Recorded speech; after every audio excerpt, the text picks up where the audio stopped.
সবাইকে চমকে দিয়ে বিয়ের খবর দিলেন ঢালিউড নায়িকা সাবরিনা সুলতানা কেয়া। দুই পরিবারের উপস্থিতিতে বৃহস্পতিবার বিয়ে করেছেন তিনি। পাত্রের নাম মোস্তাক কিবরিয়া অঞ্জন। তিনি পেশায় ব্যবসায়ী, তবে স্বামীর সঙ্গে কোনো ছবি প্রকাশ করেননি এই নায়িকা।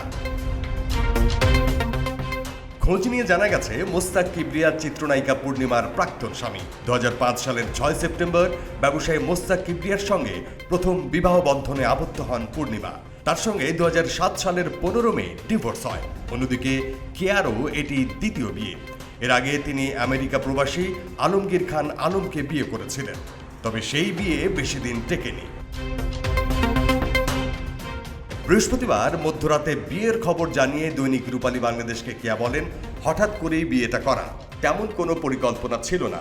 দুই পরিবারের উপস্থিতিতে আমাদের বিয়ে হয়েছে। সবাই আমাদের নতুন সংসার জীবনের জন্য দোয়া করবেন, যেন বাকিটা পথ একসঙ্গে পাড়ি দিতে পারি। হানিমুনে কোথায় যাচ্ছেন এমন প্রশ্নের জবাবে নায়িকা বলেন, আমার মা বোন অনেকদিন ধরে অসুস্থ, তাই এখনো কোনো সিদ্ধান্ত নেওয়া হয়নি। মাত্র তো বিয়ে হলো, সামনে দেখি কোথায় যাওয়া যায়। সামনে ঘটা করে আয়োজন করার ইচ্ছে আছে। বলা দরকার, মুমতাজুর রহমান আকবর পরিচালিত কঠিন বাস্তব সিনেমাতে আমিন খানের সঙ্গে যখন প্রথম অভিনয় করেন, তখন তার বয়স ছিল মাত্র 14। এরপর টানা ডজন দুয়েক সিনেমাতে অভিনয় করেন।